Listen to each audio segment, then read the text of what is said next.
Vijapur એપીએમસીના chairman તરીકે રાજુભાઈ પટેલની વરણી કરવામાં આવી છે તો વાઇસ ચેરમેન તરીકે બચુભાઈ પટેલની વરણી કરાઈ। ભાજપે રાજુભાઈ પટેલને મેન્ડેટ આપ્યું હતું।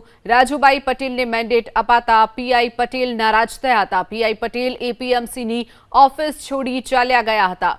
તો વિજાપુરમાં ભાજપના એક જૂથ સામે બીજા જૂથની નારાજગી સામે આવી છે। વિજાપુર એપીએમસીમાં ચેરમેન વાઇસ ચેરમેનની વરણી કરવામાં આવી, જેમાં ચેરમેન તરીકે રાજુભાઈ પટેલની વરણી કરાઈ છે, જ્યારે વાઇસ ચેરમેન તરીકે બચુભાઈ પટેલની વરણી કરવામાં આવી છે। તો બીજી તરફ પીઆઈ પટેલનું ગ્રુપ નારાજ થઈ ગયું છે।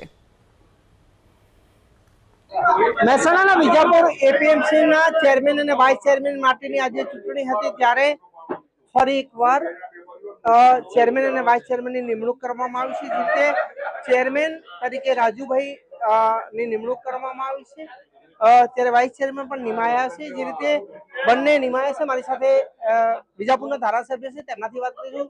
સાહેબજી, આજે આ ચૂંટણી હતી ને, જે રીતે પીઆઈ પટેલનું ગ્રુપ પણ અહીંયા હતું ને ક્યાંક નારાજગી જોવા મળી, ચાલતી પકડી લીધી, શું કહેશો?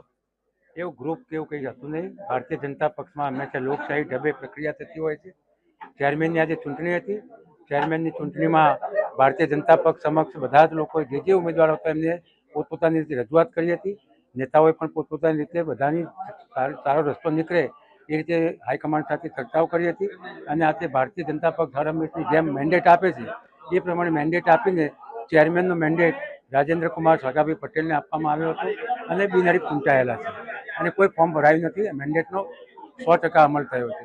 એ જ રીતે આગામી દિવસોમાં વાઇસ ચેરમેનની ચૂંટણી થવાની છે, એમાં પણ બચુભાઈ સાગાભાઈ પટેલને ભારતીય જનતા પક્ષે મેન્ડેટ આપેલો છે અને મેન્ડેટ પ્રમાણે હંમેશા ભારતીય જનતા પક્ષના તમામ ચૂંટાયેલા ડિરેક્ટરો હંમેશા વર્તતા આવ્યા છે અને વર્તશે।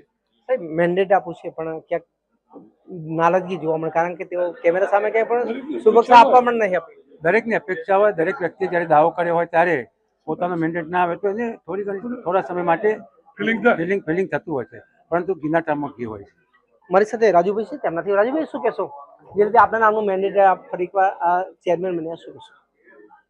આજે મારા નામની નિમણૂક થઈ છે, ત્યારે હું ટોટલ પ્રદેશના નેતૃત્વનો અને અમારા એના સ્થાનિક ધારાસભ્ય આદરણીય ચાવડા સાહેબ, રમણભાઈ, કાંતિભાઈ, પાર્ટીના પ્રમુખ હાર્દિકભાઈ અને તમામ ડિરેક્ટરગણનો આ પ્રસંગે હું આભાર વ્યક્ત કરું છું અને તમામનો આભાર માનું છું। તો આપ જોઈ શકો, જે રીતે ચેરમેન અને વાઇસ ચેરમેનની નિમણૂક કરવામાં આવી છે ને, ભાજપ દ્વારા જે રીતે મેન્ડેટ આપવામાં આવ્યું હતું તે રીતે વાઇસ ચેરમેન મારી સાથે તમે સાહેબ શું કહેશો?